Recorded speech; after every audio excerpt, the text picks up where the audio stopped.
everybody, and welcome back to yet another very exciting episode of the Friends Talking Fantasy Podcast. My name is Charles, and with me today, as always, is my lifelong friend and co-host, Dylan. I'm ready to talk some fantasy with my friend, Charles. I'm ready to talk some fantasy with my friend as well, Dylan, but not just any fantasy today. Oh. Because we are in an exciting time for fantasy television fans all around the world. It is, of course, the return of the House of the Dragon. Season 2 is currently out and ongoing. Yes, and we are here to discuss the first 2 episodes of House of the Dragon. That means if you just watched the episode that came out last night, for those of you listening to this day it released, we aren't covering that one just yet, but stay tuned. And for those of you who haven't had the chance to watch the episode that premiered last night, you're safe here. Don't you worry. But it's going to be a good time, Charles. I'm looking forward to getting into this. We haven't talked about House of the Dragon since the first season ended, probably. Like almost 2 years ago. Yeah, it's crazy. That was a long time ago. So here we are, Charles. We're ready to have a no-holds-barred discussion about the first 2 episodes. So from a spoiler perspective, you might want to turn this down in your headphones. If All you're of not, Season 1 will be spoiled too, obviously, but worth saying. It's hard to talk about Season 2 without talking about Season 1. So yes, if you're not at least 2 episodes into Season 2, then now's a good time to turn this down in your headphones. But otherwise, Charles, you and I haven't even really talked about it off the air at all. So no, I think we have not downloaded at all. And we've gone a few weeks of taking a break and recording too. So this is just a nice return to form here. A whole lot of refreshing conversation to be had. One of the things that kills me, though, is that it airs on Sunday nights. And, by the time this episode releases, episode 3 will be out. Yes. It's like, what can you do? After a certain point, it's just like, I'm just going to release it as we record it, and that's that. So hopefully nothing too insane happens in episode 3, and then it's like, what are these guys talking about? I think people will understand. We did, after the first episode ever, we were like hardcore. We were like, okay, we're recording right after we watched the first episode, and we did get that out the next day, but we were younger, we were more spry back then. Yes. I was trying to think. Neither of us was in our 20s, but if one of us were to have been in our 20s, it would have been me. But what's that Robert Baratheon line where it's like, gods, I was young then, or strong then, or skinny then, whatever he said. We were all of those things back then. but now, more so. Now we've been reduced. Oh, I was strong then is the line. Gods, I was strong. Strong enough to stay up past 10 p.m. to record an episode and then edit it and then post it. So it was a different man. It's not happening, but that doesn't mean we can't have some really interesting conversations around House of the Dragon. And Dylan, what was it like returning to this show? What were your thoughts going into it? Where are we at?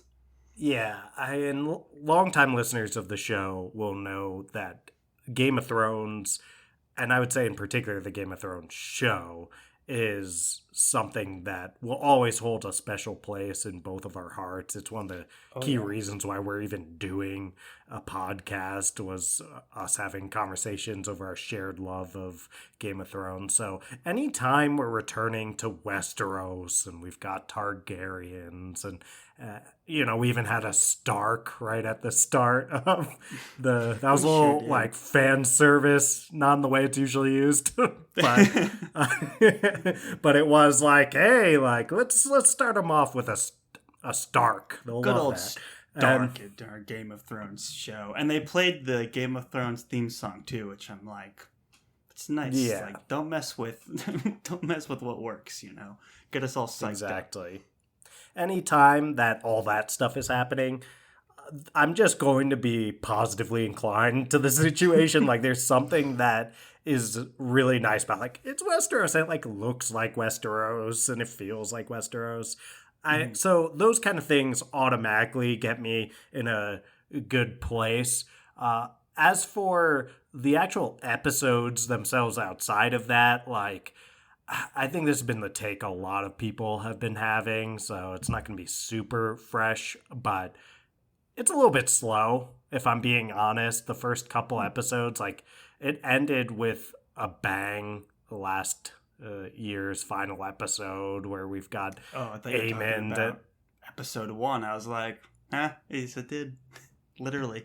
Oh, well, yes. But, I mean, the first season ended with a bang, and it's like Aemond kills one of the sons, one of the bastards, and we're like, okay, things are really, we'll keep it clean on the podcast, but the crap's going to hit the fan now. Mm-hmm. And then we start off, and it's a lot of, like, cloak and dagger stuff that's kind of been happening, like, in the dark, like someone sneaks in and assassins and blah blah blah. And I guess part of me, I was hoping for this, like, now we're at all out war, dragons on dragons. We haven't gotten there yet, but hopefully the character work that's going on now and the political machinations and the just all the interpersonal drama and emotional stuff going on. Hopefully that will all add up to a huge second half of the season, I'm guessing. That's kind of where I'm at. Charles, what was your reaction the first couple episodes of this season? Great question, Dylan. And let me just say that I mirror your response. Something wrong with your voice? What do you mean? Nothing's... You sound very like announcery. Like this is a professional podcaster voice. Thank you very much. This is. But why are you trying it out in episode like 280? Hey, better late than never, I guess, right? Like maybe have something to test out, like in the first couple episodes. Trying new things, It's like okay, figuring it out as we go, and I don't even know how to take this question seriously anymore. I thought it was good, man. Like, let's get into it. I'm a big Game of Thrones fan, big House of the Dragon fan. Coming into this, it's like, man, it's been 2 years. Like, we're missing Viserys, who was definitely was my favorite character of season 1. Just like so funny and interesting and engaging, and having the characters like age up and in some cases recast halfway through the season was pretty interesting. But to your point, I feel like things were just getting started. I feel like the show is definitely taking its time, and what it's done that I find is interesting, especially compared to Game of Thrones, is I feel like it's more focused thematically on like a few key themes, and is really diving in and exploring them from like a drama perspective. You have things like where do you find the work-life balance between politics and family, and also just gender roles in a patriarchal society. Like these things that in Game of Thrones we just got a lot of blood and guts and sex and dragons and political intrigue was thrown in the mix, and people were just doing cool stuff. Now we've got blood and cheese. Now we've got blood and cheese. Exactly right. Our two bandits that crawled around King's Landing and attacked Helena, which was our tragic end to episode 1. But one of the things, Dylan, I like almost right off the bat in episode 1, I was like, this is something I have to bring up to Dylan right away. I don't know if you thought the same way I did or if I'm just insane, but in season 1, we love to talk about the lack of subtlety in the dialogue with the metaphors. where it's like, Yeah. oh, what color are the banners when the High Towers go to war? Oh, they're green. Oh, what is she wearing? Oh, she's wearing green. Like it's just like, okay, I'm not Yeah. stupid, but whatever. In this, literally, Helena's sitting there, and it's like, oh, I'm worried more about rats than dragons. And I'm like, oh my god, it's just like, we get it. She's got these prophetic dreams, but you don't have to basically spell out like what's going to happen. Like the minute they show a rat catcher, I'm like, this is game over. They had no sense of subtlety, no deft hand, at least when it comes to the dialogue. Yeah, and I'll say that that's a good one to bring up, Charles. Another thing that was kind of in that lack of subtlety boat that I was thinking, so in the second episode where they're like, Otto Hightower is like, okay, the kid's dead, and we're gonna try to use this to our political advantage. Like, they'll see that Rhaenyra is cruel, so we'll march the kid down. Like, that part is all fine and, classic, like, Machiavellian hand of the king. Like, that could have been straight out of regular Game of Thrones early seasons, right? But then when they are marching the kid, like his dead body, and they sewed the neck back up, like the head back on by the neck, and instead of like letting that just sit, they're like, look at what Rhaenyra has done. Exactly. Rhaenyra did this. Isn't she bad? Like, they're straight up like making a huge scene explicitly stating like, this is what Rhaenyra did. Where like, I feel like in the original Game of Thrones, at least the first, let's say, 4 seasons, they would just be like, okay, that is a good plan. And they're treating the people of King's Landing the same way they treat us, Charles, where they're like, let's just beat them over the head with the most direct message with no subtlety.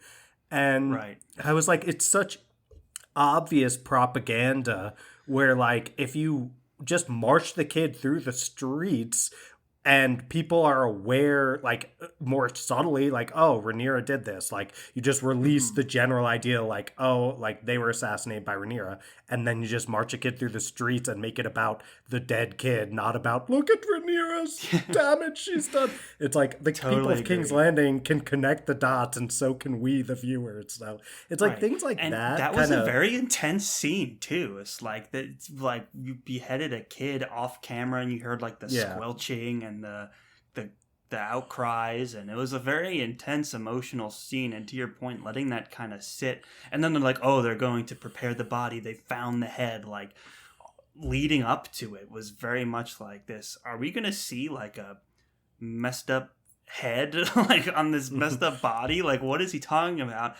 And to your point, a little bit of subtlety there would have increased the impact. And people like to figure stuff out on their own and feel like they figured it out, so allowing it to be subtle probably would have gone a long way.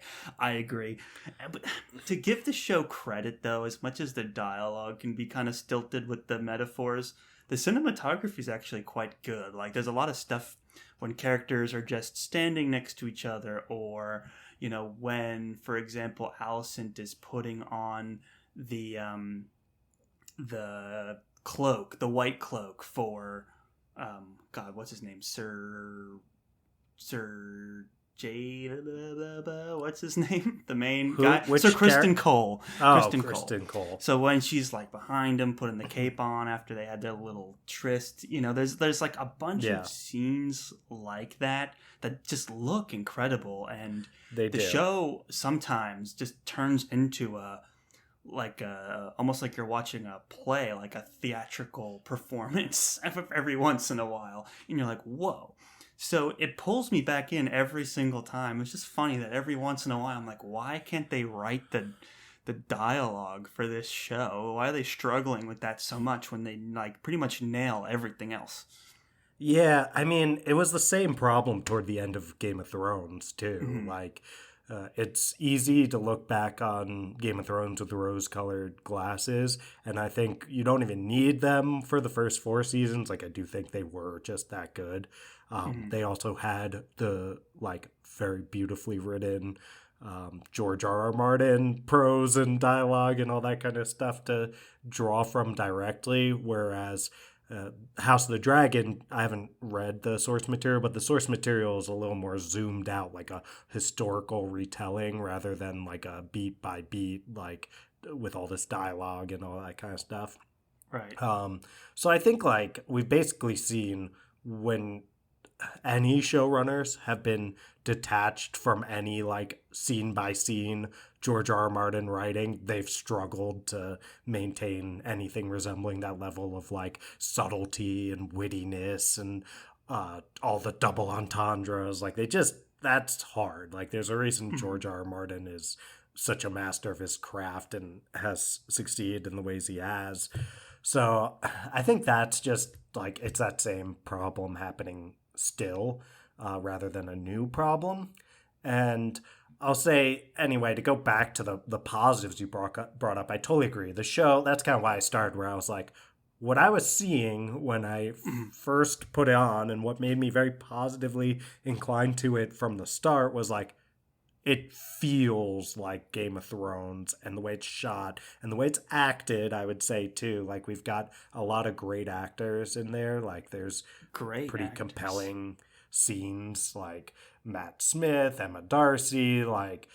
They have some scenes together, where they're arguing in the second episode that were very strong. They're just strong actors, so they can take some of this clunkier dialogue and still make it work and bring you back in. We are missing Viserys. I'm blanking on the actor's name. Patty but Considine. Yeah. Patty, so I remember. Patty. We'll call him Patty. I feel like I can call him Patty, you know. Yeah. I mean, Otto Hightower has some really good scenes in the second episode for sure. He has his moments between him and Alicent, and then between him and Aegon, that are just really good. So yeah, it's throughout this, and I feel like this he's stealing the scenes maybe more than anyone. I'll just say. Oh yeah. Now you bring I don't know Otto. anything about Rhys, the actor for Otto Hightower, but I wonder if he has a theater background. He has to, right? Yeah, he's got gravitas. He's got a little. It's hard to compare anyone to Charles Dance, who's another guy with theater background, I believe, who played Tywin Lannister. But there's just certain people, and for some reason they're hands of the king a lot of times, who just bring this great weight and power with them, that it just captures the scenes. It seems to be a thing where the kings are almost did a bunch never... of theater, Hamlet, Midsummer's Night Dream, blah blah blah. Studied acting at the Guildhall School of Music and Drama in London. Yeah. So makes complete sense. I feel like he's treating it like Shakespeare almost. The performance that he's giving is, and he does have some of the juicier scenarios that they actually are having some of the more interesting conversations. And I don't know how much we want to get into that, but for example, when they have the council meeting trying to figure out what to do, because poor Jaharis was just murdered, and he's already well, we could spin this to our advantage. We can manipulate this, and there could be something good to come of this. And it's bro, too soon. Too soon kind of a he situation. Is so Machiavelli. He's we're all thinking it, but maybe not. But are they all thinking it? Not Alicent and Aegon, for sure. No, that is what Otto does. He I guess struggles to read the room a little bit, or doesn't care, because he dives right into, okay, how do we use this to our advantage? And he's so cold with it that it makes him unlikable. He's a captivating character, but he's an unlikable person because he's just the best he'll give a grieving father is hey, I mean, that was my great grandkid. I'm sad too, supposedly, but I the the child is dead and he can do more for us even now than he may have been able to do alive. Like that's the extent he can go Crazy to in stuff his to empathy. say, yeah. He's like, yeah. So he is a little out of his mind, but I'll say I never thought I'd be like on Otto Hightower's side ever. Isn't that like some of But the more interesting things about this season is how that second episode ends and he walks away and you're like, am I like rooting for him and yeah, like agreeing for him, and am I like endeared to him a little bit? How is that it's possible? weird. Yeah. Like I know he's a horrible dude, and that's the stuff that Game of Thrones did so well. So when you see a piece of that showing up in House of the Dragon, you're like, yes, because it could make you root for these people that are like, but he's done so many terrible things. But then you see a guy who like is surrounded by idiots, for lack of a better word, like Seriously. people Kristen making Cole, the Aegon, dumbest choices, Allison, and he's just like he is Machiavellian. He is pragmatic to an extreme fault, but his mind is generally on like, yes, it's on seizing power for his his team, the Hightower team, the Greens, but he's also like trying to actually do stuff that will be in the long run productive in some way for creating stability in the realm. Right. And he's like the only competent person, because I'm sitting there being like when Kristen Cole goes up to Eric or Eric, whichever one was on their side, of the twins, and he's like, I got a plan for you. Like, you're gonna go in by yourself, and we're gonna parent trap this crap. Like, you are going to, you'll be in the Lindsay Lohan up in role. Here. Yeah, and you will go in there, and they'll think you're. I'm trying to remember which was which, but they'll think, one with let's an say E, one with an A. Who's supposed to know? yeah, it's hard.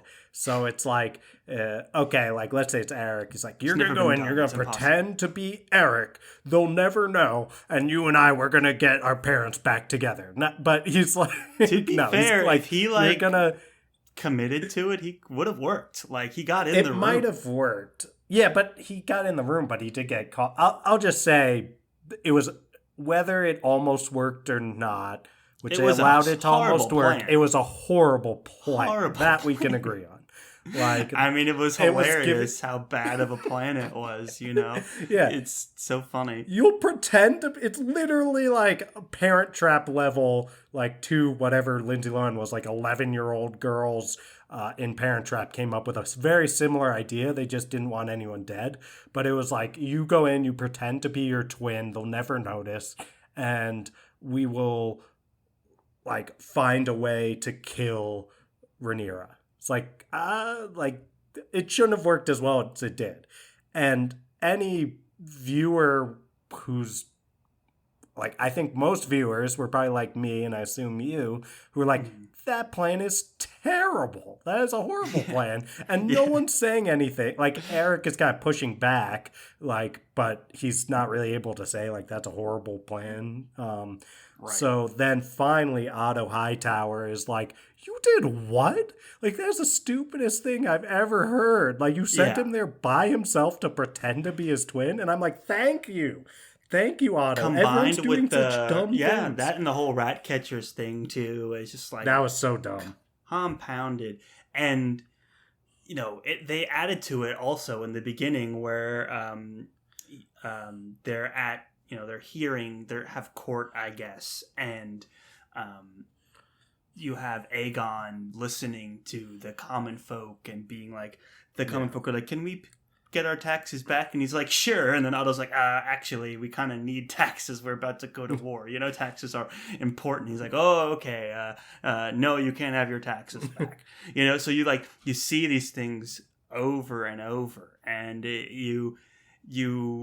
this is what creates such a like compelling character. It has that dynamic where you're like, oh yeah, he's totally right in that he's the only one who's playing to win. You know, he's thinking the long game. He's keeping calm. He understands the nuances of what's going on. He has that experience. He has that wisdom.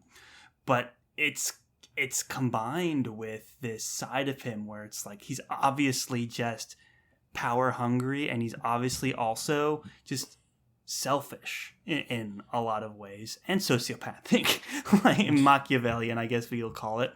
But he keeps, this is like some common discourse where it's like, dude, you keep saying you're doing this for the family and that's why you want to have power, yet this is the person you've put on the throne, Aegon Targaryen, like a spoiled, whining child who's not prepared at all.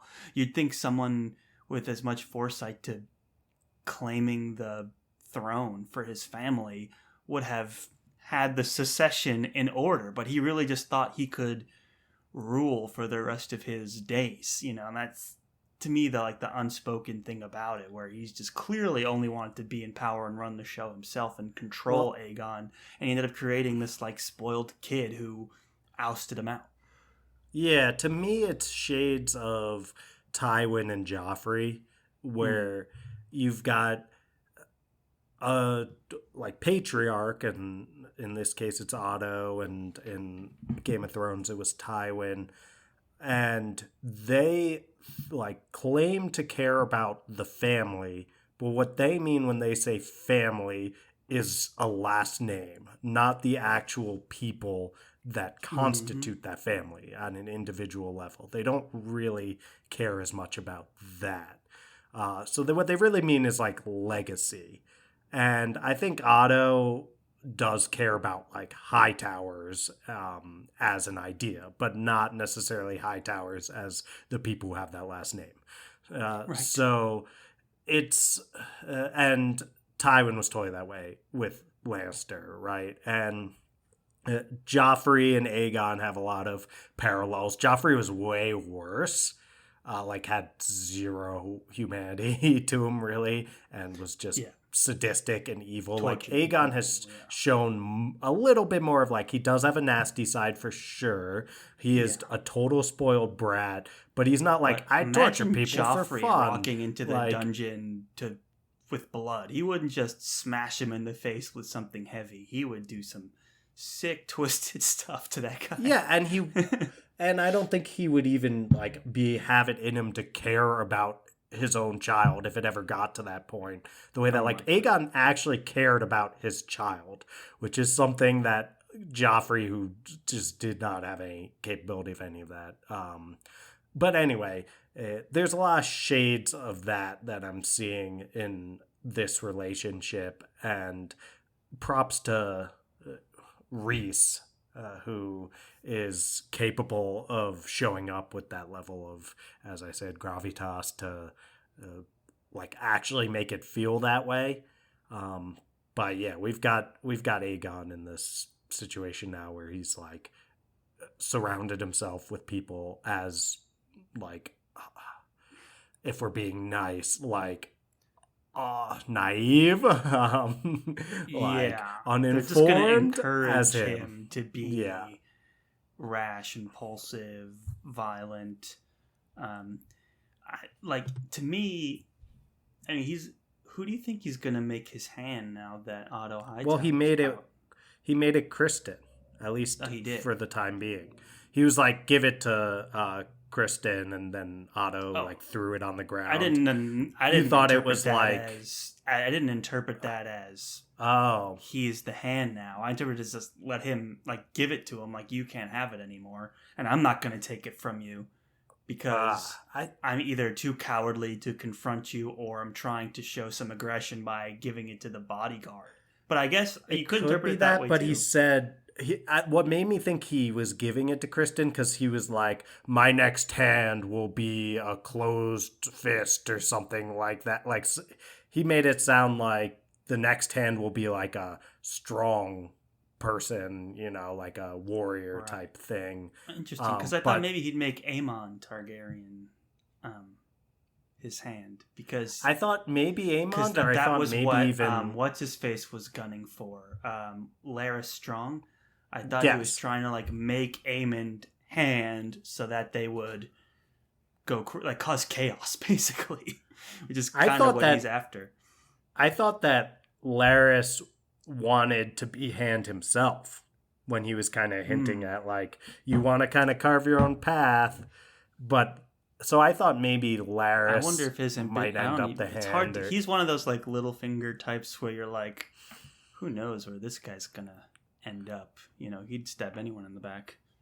Yeah, or the his performance also as long is as a little those less feet stay intact, restrained. Yeah, which did you notice He'll they go for the purposefully back. showed Allison Dawn's like shoes during her like romance scenes? I was like, okay, like got it. So I mean, we'll see. Could go anywhere, but no, I mean that.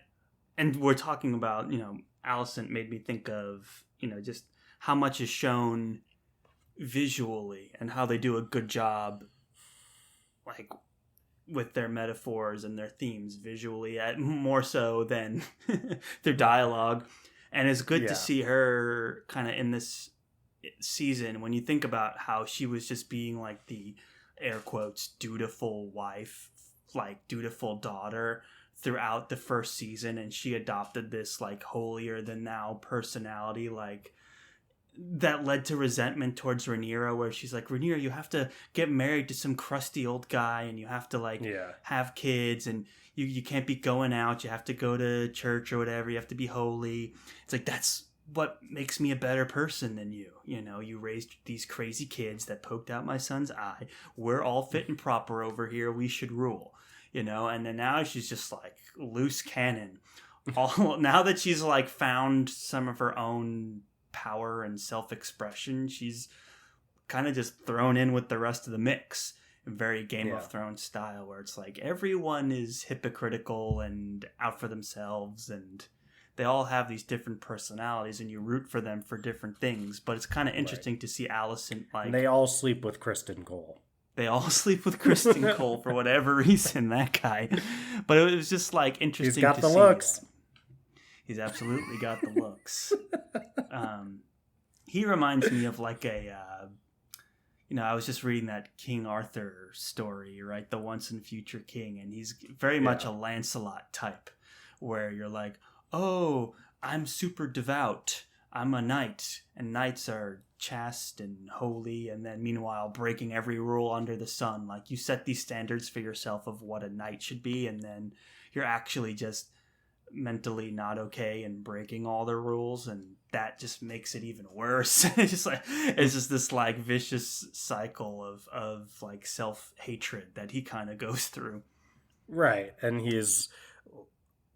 I think it's very weird. He's become one of the most despicable characters, where at the start he seemed likable. Like in season 1 at first, he did seem like the like noble knight, and he's going to like his worst crime was falling for Rhaenyra and thinking that she might run away with him. And then he just did a full heel turn. He's like, he did the reverse Jaime Lannister. Like, you hate Jaime Lannister first, you start to kind of come around to him, and then Kristen Cole is in the similar, like, he's a knight, but he's not exactly living up to everything you might think here. But you've kind of watched him deteriorate instead of what you saw with Jaime Lannister, who kind of was working toward redemption throughout the show. And Kristen's like despicable. He doesn't really have any redeeming qualities that I can think of at this point. I mean, he's got the look. You gotta give him that, Charles. He's absolutely got the look. You gotta give it to him. But everything what else else he does not got.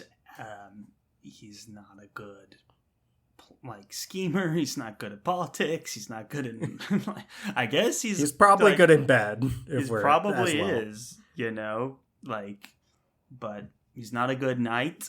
He's not a good boss. He's not a good certainly not. I mean, I guess he felt guilty, if he's capable of that, over like he was sleeping with what they call the queen, like, was like queen regent or something. Like the queen regent, when he theoretically could have been helpful with the blood and cheese situation. Mm-hmm. But yeah, he's just kind of nothing really good coming from him. But I mean, Allison, I'll say she does seem to actually have good intentions, which is probably more than just about anyone else in this show at this point. I mean, you could probably say the same for Rhaenyra in terms of good intentions, but and maybe that's a time to let's talk. We've talked a lot of green here, Charles. Yeah. So let's talk about the blacks. Let's do it, man. Like Rhaenyra, they like gave her the star treatment in episode 1, where they only let her say like 4 words at the end. You know, the whole time up until then, she's searching for evidence for closure that, you know, her son Lucerys is dead. And it brings back this theme, and even, you know, the dialogue is very obvious about it with Daemon Targaryen, where it's like what was the line where it's like the mother grieves with the queen should rule or something like that. Yeah, it was something like that. Kind of a badass line, but also kind of like a little like over the top for me. But that's kind of this whole theme throughout the first 2 episodes is like balancing family and politics, and how messy it's gotten, and how like so broken these 2 halves of a family have become. And like having that opening sequence of Rhaenyra flying around looking for closure was an interesting opening move for the show. It was. I mean, I'm still trying to figure out where I stand on some of those choices that they made in that first episode around like Rhaenyra says 4 words. Like, obviously it's intentional. I guess it just goes in the bucket for me with the things are kind of slow. But I see that the processing the trauma of losing a child and what that does to her, and how that ends up setting off all this stuff that's going to come later. Like, it's important. I don't know. It wasn't the Rhaenyra stuff didn't feel as strong to me, and part of it is she's just like not a super present force in that first episode. And then and then we've got Daemon, who yes, he can throw a good line or 2 out there, but when push comes to shove, his big plan is to hire 2 literally no names, like we don't even know their real names, and be like, okay, like I'm gonna hire you to kill one of the best fighters in the realm. It's like, what is making you think that blood and cheese are gonna be able? I was like, have we seen these characters before? Like, who are they? Like, one's a rat catcher, the other is who? Like, and I'm like, there's no way this plan is gonna work. But then they're spending all this time on them. I'm like, so something is gonna happen here. But I'm like, there's no way they just like find Aemon and they're just like kill one of the best fighters. Like, I don't know. It was one of the, like, in a season that started with some seriously dumb plans, it was up there.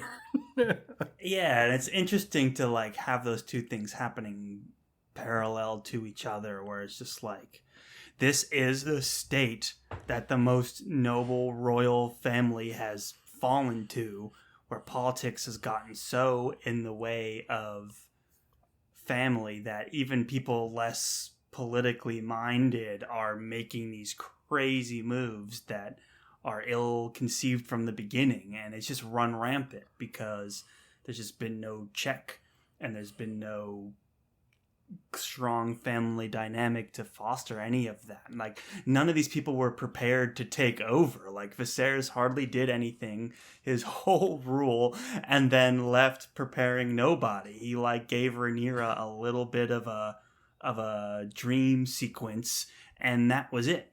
That's all he did. He just confused people throughout the rest of his reign, and now we're dealing with the aftermath of that. And with Rhaenyra, I feel like I side with the Blacks a lot because of that whole prophecy thing and what we know about the prophecy and all this and that. And it's like, that's kind of the noble cause. But at the same time, she hasn't left her room the whole show. It's like she sent her kids out to do all this stuff, and meanwhile she's not doing anything, and then Daemon's just running around like crazy doing whatever he wants. It's just like out of control over there. It's like, guys, we got to get it together. We need to make some moves here. It's like, great, we went to see the Starks and we got 1,000 old guys to march with us. Like, fantastic. The Greybeards are gonna fight like Northmen, Charles.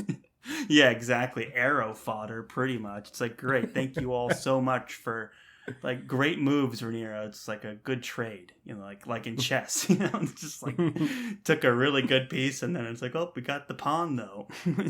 Stupid. Yeah, I mean, so the prophecy? Are you talking about the like White Walker prophecy? Yeah, the ice and fire like, prophecy. Yeah, which she's the only one that knows it. Which gives her some kind of divine but who cares? providence. Like, we know what happens with all that, and I don't know if they're gonna try to make it like a thing where something at the end of all of this ties into, and this is how they were able to do. They open with the Starks, and it was interesting to see the Wall and the Night's Watch like more popular, better funded, like not just a place for criminals. It was actually a serious, honored position, This is hundreds of years before Game of Thrones. And this is kind of where that prophecy falls to myth and it becomes lost, And then the Wall degrades into just a place where we banish prisoners and unwanted members of royal family so that they don't have claims to the house. So I feel like that can be that's kind of what's being happened here. It's like there was supposed to be this passed down of tradition, and prophecy is kind of part of that just got totally corrupted and eradicated through politics. And then this is kind of like, hey, this is the last good moment the Wall's ever gonna have, and then it's gonna get bad to worse to catastrophic failure. Like, it's all gonna happen, and it kind of starts from these moments where House Targaryen divides itself. Yeah, I could see that. That's a good point. I guess I don't know why I think I find myself siding with Team Black mostly out of like just main character bias. Like, Rhaenyra's the main character. Like, that's the most like that's like the silliest reason of anything. But I guess I'm like, I don't feel strongly about any of these people, and I guess like Aegon is clearly incompetent, while like Rhaenyra's kids seem, even though they're bastards with no actual claim, like Jace seems pretty normal. Like, he seems like a pretty good dude. I mean, he seems all right. He gets along with the Starks, that's endearing. Yeah, I mean, he just he hasn't like captivated me with his valor or anything, but he's just a guy. And I'm like, when you're dealing with Aegon Targaryen II, and that's your like alternative, or if something happens to him, then we're dealing with Aemond. It's like, we don't have a lot of good choices on the other side. And Rhaenyra is, I think if everything were stable, Rhaenyra would be a reasonably good leader. Daemon would not. But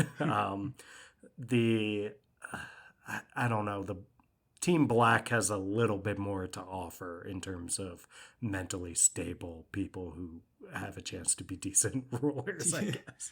I guess they do have a little bit of that going to them. There's not really a whole lot happening with the Greens and the Targaryen children there. So we'll see. But someone who's not stable is Daemon. And one of the scenes that I liked when we talk about, like, you know, the prophecy and all that was between Rhaenyra and Daemon, where it's like, oh, Viserys didn't make me king because he was intimidated by me. And Rhaenyra's like, he didn't make you king because, one, you're an insane person, and two, no one can trust you. You literally go around and put on your sneaky hood and, like, you do sneaky stuff, man. Like, it's just, no one likes that. It's like when you play your rogue character in D&D and you put the hood up. It's exactly what it reminded me of when I saw him do that. I was like, uh-oh, he's doing the hood thing. You're saying me specifically? Yeah, you specifically. Dylan's rogue character in D&D. My rogue character. When he gets in character and is about to do something and I throw particularly up the hood. Roguish, you know it's the hood going comes bad. up. So when I saw Daemon, like, go to King's Landing and, like, put the hood on, I'm like, oh, here it comes. Something sneaky. Yeah, it's not a great. Yeah, it's not. It's not a great sign for the subtlety of a, like, whatever multi-billion-dollar project. Is that how much is that project? House of the Dragon. House of the Dragon. It's like millions an episode, I would assume. It's got to be, right? Yeah. Because it was not as much as, like, the Lord of the Rings show set some sort of Rings of Power hit record. $1 billion. Rings like, of that Power, was insane. like Rings of Power. Oh, that $20 million per episode. Funding. How many episodes have there been? Jeez, over. Yeah, so it was Rings of Power was expected to exceed $1 billion just like the first season with 150 million per episode, or 100 to 150. That's wild. That's just insane. Yeah. So anyway, something that could in time very be different with season 2 of that show. yeah, probably. But there's a reason we're not chopping it up about Rings of Power. But anyway, a show that probably, as it continues, I would not be surprised hits over $1 billion of money thrown into it. Like this. When you are having the same level of subtlety as me playing like a cartoonish rogue character in our Dungeons and Dragons game, never a great sign, if we're being honest. He does have that distinct Targaryen hair, though. He can't just be walking the streets. So I get why he's got the cloak on. It was just funny to see him, like, do the whole putting the cloak on and kind of slouching a little bit and, like, walking around. You're like, okay, this is kind of funny. It's he like only does it in that one scene, you know, where he's doing the sneaky stuff. Yeah, that is true. You gotta give him credit. He can't be showing those long locks, but anyway, it's it's a good point about dye him or anything. That would be insane. So you know what's interesting? We've talked some last time about last time being 2 years ago about the inside the episodes, which are just like I watch them, but at this point I'm like hate watching them because it's like it takes, in case you didn't notice something, that off, like every once in a while they give you something good, but most of the time it's just like what we talked about last time with the green dress, and then inside the episode, not only do they clarify it again, but they were like, I don't know if anyone picked up on that. It's like, and then they showed the scene picked again. up on, you don't know if anyone picked up on the thing you had a character basically say into the camera, like it's. But anyway, inside the episode, they said when they were talking about that scene between Daemon and Rhaenyra, they're like, they're basically the same person in different bodies. Like, the only difference is that Daemon is a man, so he's been able to do whatever he wants. And it's like, obviously the society is patriarchal. It's not like that is an element, but they're not the same person in two different bodies at all. Daemon is such a wild card who does things that are completely out of control. And the thing, Rhaenyra isn't just like not doing it because she's like, I'm a woman, I couldn't get away with it, but I would do terrible things. I mean, like, she was no, impulsive she's not, for sure. Yeah. Like, she went off and had like bastard children, and she slept with Kristen Cole, and she snuck off. But who doesn't? Went to the strip club and made out with her uncle. Like, you know, she's a bit of a she has those tendencies, but unlike Daemon, you could tell she is tender-hearted, and she genuinely believes even in this first episode. In second episode, she's kind of like considering peace still as an option, and like, oh, Alicent wouldn't do that, or, you know, like that kind of talk is still happening. And you're like, okay, yeah, Daemon would never do any of those things. Daemon would put out a hit for a kid, and he would hire a guy named Cheese to do it. You know, he's psychotic. It's like, don't worry, Cheese, you've got blood. So between the two of you, I really trust Cheese, you. take blood. go out there and kill Aemon Targaryen. Good luck. Like, literally, they've made it clear that he's and like one of the best biggest, fighters baddest in the whole dragon world. alive. Yeah. Like, go for it. Yeah, that was... Ridiculous. I mean, Rhaenyra would never do that, and then was super mad that Daemon did do that. She also doesn't trust him, so she was convinced that Daemon was like, and if you can't find him, just kill anything with blonde hair or silver hair, you know, but it kind of looks blonde, let's be real. A son for a son. Yeah. Which he didn't officially say, but Blood says he said it, and I believe him. Yeah, I mean, you gotta be able to trust Blood. Yeah. Although... he was under duress, but I believe him. Yeah. And then we get Blood being like, it was a rat catcher, but I couldn't narrow it down from there. It's like, you don't, like, if they like brought all the rat catchers in, you wouldn't be able to be like, that's probably what they could have done. You know, a lineup I'm sure would have been possible. Yeah. I'm sure that's something that Otto Hightower would have constructed. It's like, he would not have beat him in the face and then kill all the rat catchers. Yeah, and hang them outside of the keep. Yeah. And then there's like, speaking of the subtlety stuff, like literally you follow like this woman and she's like... hears all these people weeping, and then she gets to the keep and she just looks up and like for some reason she has to say out loud, my son. Like, what happened? Maybe someone would say like, them. All the rat catchers were hanged by the king. It's like, but it's also like, can't we just see a woman like walk up, see someone, and like start crying like a mother who just saw their son and then we can see Cheese and be like, oh, and then enter Otto Hightower, like, what did you do? And we're still like trying to fully figure it out, like, why did he hang a whole bunch of people, and like, how do you know to hang Cheese? You know, and you can like context clues of a natural conversation would have unfolded at that point. You would have been like, I don't think this was me. Like, I don't think this is impressive when I'm saying this, but I knew right away that they were the rat catchers. Like, and I think probably a lot of people also knew that. Like, I don't think I was really perceptive in this moment when I saw, it's like, no, like, and even if you didn't, with a little bit of context, like you're saying, it can be figured out. And then, like, later, Otto can find out, and we can all find out at that moment if we didn't know, like... I don't know. That's my biggest gripe. Credits, screenwriters of the show. Like, don't write in everything. Give me a little bit of credit.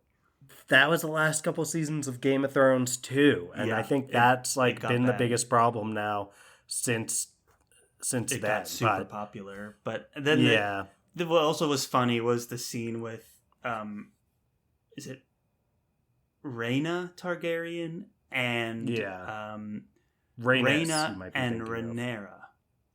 Rhaenys is the... Are you thinking Rhaenys? The daughter of Daemon and the Valerian woman. So one of her stepdaughters, basically. Jeez. And they're having this conversation where it's like, I need you to fly around. And no. I think her name is Rhaena. Rhaena Targaryen, I think, is her name. Who is Rhaena? Say again the relation to the other character. So Daemon's daughter. So Rhaenyra's stepdaughter. With Rhaenyra's stepdaughter. With Laena Valerian. So Corlys and Rhaenys had two kids. One married Rhaenyra and died. The other one married Daemon and actually died. But before she actually died, she had two kids. Yes. And so one of her kids? One of her kids comes into the room. Baela is one of them. Baela is one of them, but it's the other one with the whiter hair. The longer, whiter hair. And, I'll give it to you. Let's say they're Rhaena. Anyway, there's a scene where she goes into the room with Rhaenyra. It's like, oh, you called me? It's like, yeah, I need you to go flying around just to protect us because. And then she's like, oh, okay. And leaves. And I'm like, that is a bizarre scene. And it's like, what? Like, what is happening? Like, why? I'm sure that's not going to be of any consequence in the next episode, where it's just like, go fly around. It's like, what are you doing? You're literally just sitting here and you almost got killed by just being in your room by yourself. It's just very bizarre. So I'm like, what is going on? Like, why are we just, I feel like that show has taken like a drama theater approach and has had very minimal kind of set pieces on purpose. But I feel like we're all just waiting for this show to open up. So, just really need to see more of that action. And like, it's just weird to be like, enter character. Oh, you called me in here. Yes, go fly around. Oh, okay, I'll see you later. And it's like, what are we doing here? And then they have a weird scene between Rhaena and Jacaerys. Where she's like shooting the crossbow into the wood post. Remember this scene? Yeah. And they're like talking about who knows what. And I don't, it seems like they're gearing up for her to go through something. I doubt it's going to be good, but we'll see. There's also those weird moments with Corlys and that random guy and that random guy's brother where you're like, what is going on? It's like, you saved my life and I am indebted to you. And he's like, no thanks. Which, smart man, by the way. I like this guy.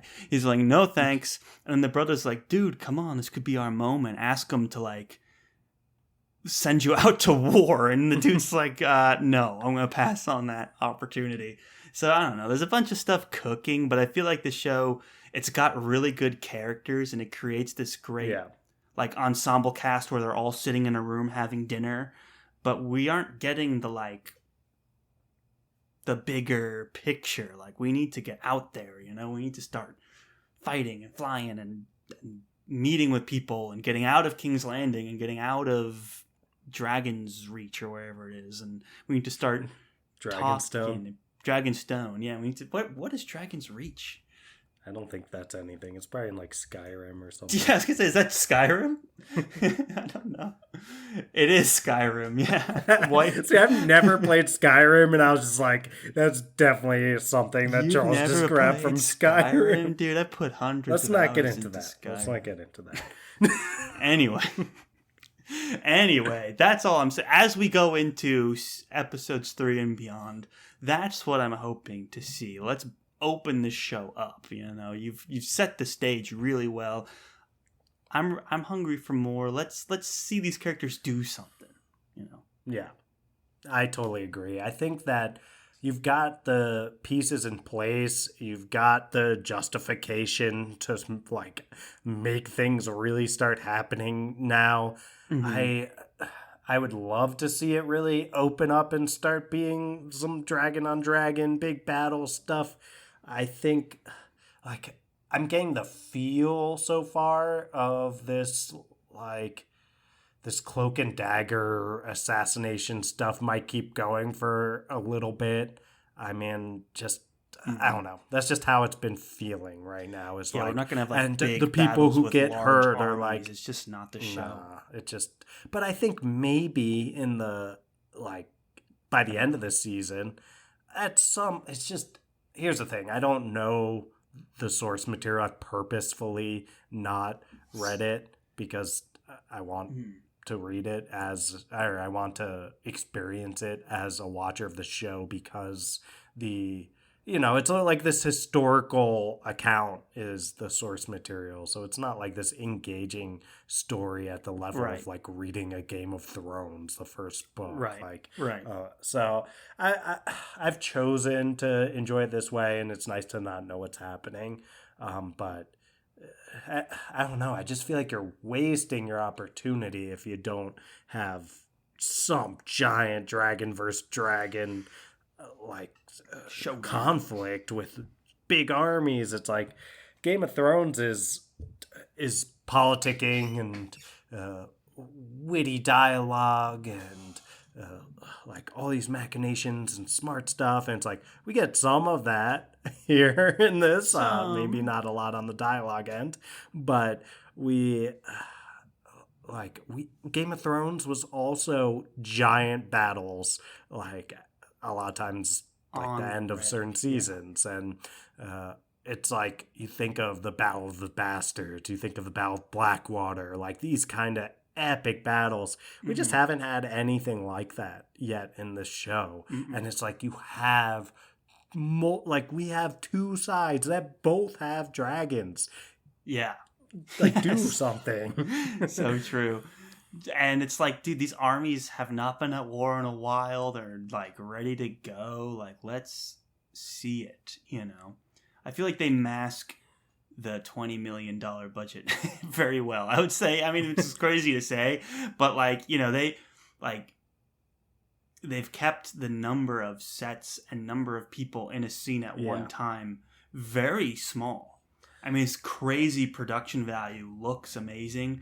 But when you compare it to Game of Thrones, and that's what I was thinking. There's like 1 million people, and like 1 million. We're going to 60 different places in one season. It's like we're going to 2 places, like Rhaenyra's room and King's Landing. Those are the 2 places we're going back and forth. We saw the Wall for a hot minute. We're some of that stuff we see every once in a while, but. And even in King's Landing, we see like Alicent's room, the throne room, and the boardroom, and that's kind of it. And so it's just interesting to see how contained it is. In a lot of ways, I think it's helped distinguish the show from Game of Thrones. But in another way, to your point, we've got some dragon on dragon potential here that we are just not like maximizing. So hopefully they're just building up for that epic moment. So Charles, House of the Dragon cost $20 million per episode. Would you like me to tell you, or would you like to guess the final season of Game of Thrones? Oh man, how much each episode cost? Those were expensive episodes. $100 million. $15 million per episode was the estimated Game of Thrones inflation. Budget. So yes, so inflation, but when you compare, like, we're not going to chop it up too much on inflation. It's not the Friends talking inflation. No, but to your point, it's like, but I just remember like Tyrion being in jail way let's- up on the high tower, and then we're cut to the river and we're hunting boar, and then we're going over to This the is desert. the final. We're talking, final season of Game of Thrones. We're talking like giant battles. We're talking. Characters signed on for 8-year plus yeah. contracts, never been more expensive. So let's just say inflation is making that even. Like, it's the equivalent of 20 million nowadays. That's wild that you would think that Game of Thrones final season, like you were thinking, would cost a ton. Yeah. But House of the Dragon is costing, like, let's say adjusted for inflation, just as much at least. I don't know how. I don't know where this money is period going. pieces is expensive, and when you think about like literally in Game of Thrones season 1, they were putting like IKEA rugs on what Sean Bean's shoulders. Like that's your shoulder pads. Well, we're talking final season. I hear you. Final season here. Period pieces are expensive, man. I don't know. I guess. I don't know. It seems like the show we've talked about, it looks amazing. Looks great. So credit to them for that, I guess, to be speaking out both sides of my mouth. Like, the show looks amazing. Like, it's so impressive. Where's the budget going? But it does kind of feel that dragon CGI budget's probably way higher now. I mean, there's multiple dragons. I guess a lot of it is going to that. But I guess when I think about like big CGI budgets, I'm not just like, look, this dragon's flying. Bet $20 million. That's like the most expensive episode, and then there's some episodes you're getting away with a lot less. You have to be like, I mean, these 2 episodes. I guess, but it's saying estimated budget of $200 million. That's the first season of House of the Dragon. So. But it might have been more expensive the first season because... So like an average cost of an episode still is around $20 million, whether it's more for some episodes or less. That's interesting. Right. Well, curious to see where it goes. To put a bow on it, sounds like we both think the stage is set. We're impressed by the characters, by the acting. Been a little bit slow, but... we think that, and dialogue can be clunky at times, but we think that this has the potential to be an epic season of House of the Dragon. And like you said, looking forward to seeing where this ends up. Great way to wrap it up, Dylan. I could not agree more. Honestly, I think the only thing to do at this point is hope nothing too crazy happens in episode 3 that makes this conversation obsolete by the time people get to hear it, and play that sweet, sweet outro music. What do you say? I think both of those things, that's what it's time for. Excellent. Let's just go ahead and get started. Thank you, everyone, one and all, for listening to yet another very exciting episode of the Friends Talking Fantasy Podcast. Dylan, if they like what they heard today, well, you know what? Before I hand it over to you, let me talk about the social media pages. If you want to support the show, guys, one of the best ways to do that is following us and engaging with us over on social media. That's at the FTF Podcast on Instagram and TikTok, and then at the FTF Podcast with a number 1 at the end on Twitter. Now, if they like what they heard and they want to support the show even more than following us and engaging with us over on social media, what can they do? Toss 5 stars to our podcast, which you can do over on Spotify. All you gotta do is go to that Friends Talking Fantasy Podcast feed. At the top, you'll see About. Click that, click where the stars are, and you know what to do from there. You can also rate and review on Apple Podcasts. And that means you can write nice things about us. You can say, hey, I don't care that everything in this episode was completely obsolete by the time I listened to it. I just enjoy hearing these 2 buddies, these 2 lifelong friends, chopping it up about something they love. If you feel that way, a great place to express that is in an Apple Podcast review, a 5-star one, of course. But you don't have to do that, because just listening is more than enough. Thank you so much for doing that. Well said, Dylan. I wholeheartedly agree. Just listening, making it all the way to the end is so much more than enough. Thank you. We greatly appreciate it, guys. And as always, go forth and conquer, friends.